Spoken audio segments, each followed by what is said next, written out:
Friends, मेरे YouTube channel धृति home science TGT PGT में आप सभी का स्वागत है। उम्मीद करते हैं कि आप सभी स्वस्थ एवं मस्त होंगे। चलिए तो आज की क्लास हम लोग कंटिन्यू करते हैं।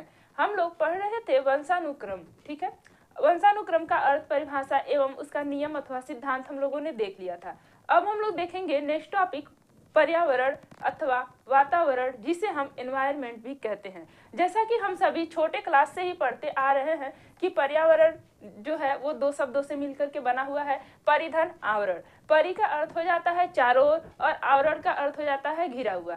जो प्रत्यक्ष अथवा अप्रत्यक्ष रूप से हमें चारों तरफ से घेर करके रखता है उसे ही हम पर्यावरण कहते हैं या फिर एनवायरनमेंट कहते हैं, ठीक है। इसी की परिभाषा हम लोग देखेंगे जो एग्जाम पर्पज से मोस्ट इम्पॉर्टेंट है, ठीक है। तो पी जिस वर्ड के अनुसार इसकी परिभाषा है, पर्यावरण वह कोई भी चीज है जो किसी एक वस्तु के चारों ओर घेरे हुए है और वो उसे प्रत्यक्ष रूप से प्रभावित करती है। प्रत्यक्ष रूप से मतलब जिसे हम आंखों से देख सकते हैं, समझ सकते हैं, महसूस कर सकते हैं छू करके, वो हो जाती है प्रत्यक्ष रूप, ठीक है। तो जिस वर्ड कहते हैं कि पर्यावरण वो हर कोई वस्तु है जिसे हम अपनी आंखों से प्रत्यक्ष रूप से देख सकते हैं, ठीक है।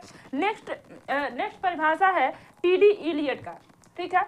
इन्होंने कहा है कि किसी भी चेतन पदार्थ की इकाई के प्रभावशाली उद्दीपन एवं अंतःक्रिया के क्षेत्र को वातावरण कहा जाता है।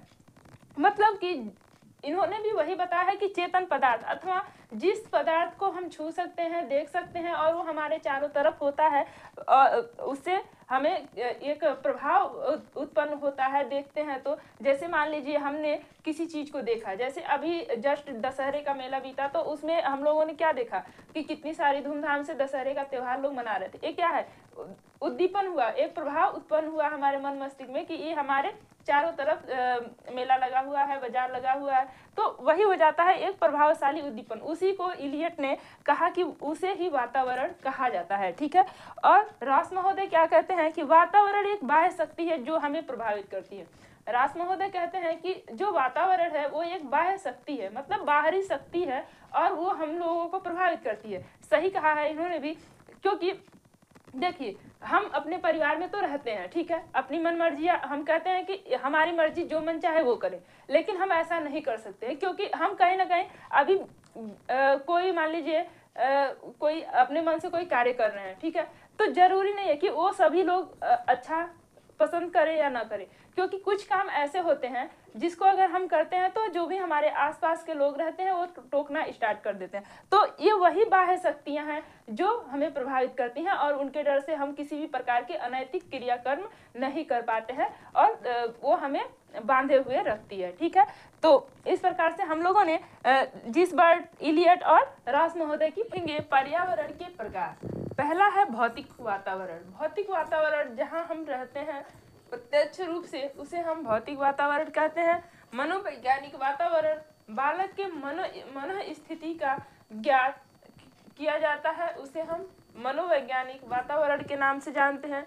जन्म पूर्व वातावरण, जो बालक होता है जब अपने माँ के गर्भ में रहता है तो उसे एक जन्म पूर्व वातावरण कहा जाता है, क्योंकि जिस तरह से वो माँ के गर्भ के अंदर रहता है ठीक वैसा ही वातावरण उसे बाहर की दुनिया में नहीं मिलता है। तो ये हो जाता है जन्म पूर्व वातावरण। जन्म के बाद का वातावरण, जन्म के बाद जो जैसा उसे माहौल मिलता है उसे हम जन्म के बाद का वातावरण कहते हैं। पारिवारिक वातावरण, पारिवारिक वातावरण के अंतर्गत दो आ जाते हैं। एक हो जाता है हमारा परिवार की आंतरिक संरचना का वातावरण और दूसरा हो जाता है परिवार की संरचना। तो जो आंतरिक संरचना है वो कैसी है, बृहद है या एकल है, या फिर उसी के अनुरूप हम देखते हैं कि उसकी जो आंतरिक संरचना है, वहाँ के परिवार में रह रहे लोगों की सोच विचार ये सब कैसे हैं, ठीक है। नेक्स्ट है सामाजिक व आर्थिक स्थिति का वातावरण, ठीक है। नेक्स्ट है बालक अभिभावक का संबंध। बालक अभिभावक का संबंध कई प्रकार से होता है, जैसे कठोर माता पिता। कुछ माता पिता ऐसे होते हैं जो बहुत ही कठोर होते हैं, तो ऐसी दशा में भी जो बच्चे का मानसिक नैतिक विकास होता है वो बहुत ही अच्छे से नहीं हो पाता है। नेक्स्ट है तिरस्कार करने वाले माता पिता। कुछ माता पिता ऐसे होते हैं जो दूसरों के सामने हमेशा अपने बच्चों का तिरस्कार करते रहते हैं। ऐसे भी परिस्थिति में जो बालक होता है उसका मानसिक विकास, नैतिक विकास, सामाजिक विकास सही ढंग से नहीं हो पाता है। ठीक है। नेक्स्ट है अति सतर्क माता पिता। कुछ माता पिता ऐसे होते हैं जो बहुत ज्यादा सतर्क होते हैं। अगर उनका बच्चा कुछ भी करने जाए या फिर गिर जाए तो वो इतना ज्यादा मतलब सतर्क रहते हैं कि हर बात पे उसको टोकते रोकते रहते हैं, और तो इसके वजह से वो कुंठित रहने लगता है और उसका समाज में जो है वो अच्छे से सर्वाइकल नहीं कर पाता है, अच्छा उसका नैतिक विकास, मानसिक विकास नहीं हो पाता है। नेक्स्ट है पक्षपाती माता पिता। कुछ माता पिता ऐसे होते हैं जो पक्षपाती होते हैं, जैसे बालक और बालिका में वो मतभेद करते रहते हैं, तुम ये काम करो, तुम ना करो, इस तरह से। ठीक है।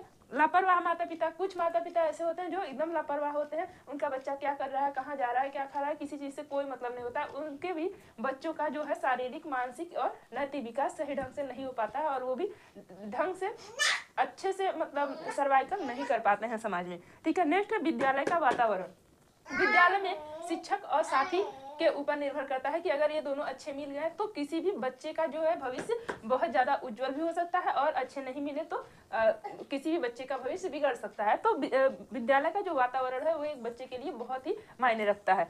नेक्स्ट है सांस्कृतिक वातावरण। जो हमारे यहाँ भिन्न भिन्न प्रकार के सांस्कृतिक कार्यक्रम होते हैं उसमें बच्चे जब भाग लेते हैं तो उससे भी उनके वातावरण का निर्माण होता है और उनका सामाजिक विकास होता है। ठीक है। नेक्स्ट है सामाजिक वातावरण। किस समाज में बच्चा रह रहा है ये बच्चे के विकास में बहुत ज्यादा प्रभाव डालता है। तो इस प्रकार से हम लोगों ने पर्यावरण के प्रकार को देखा। ठीक है। तो अगर मेरी वीडियो अच्छी लगे तो ज्यादा से ज्यादा लोगों को शेयर कीजिए, लाइक कीजिए, सब्सक्राइब कीजिए। Thank you for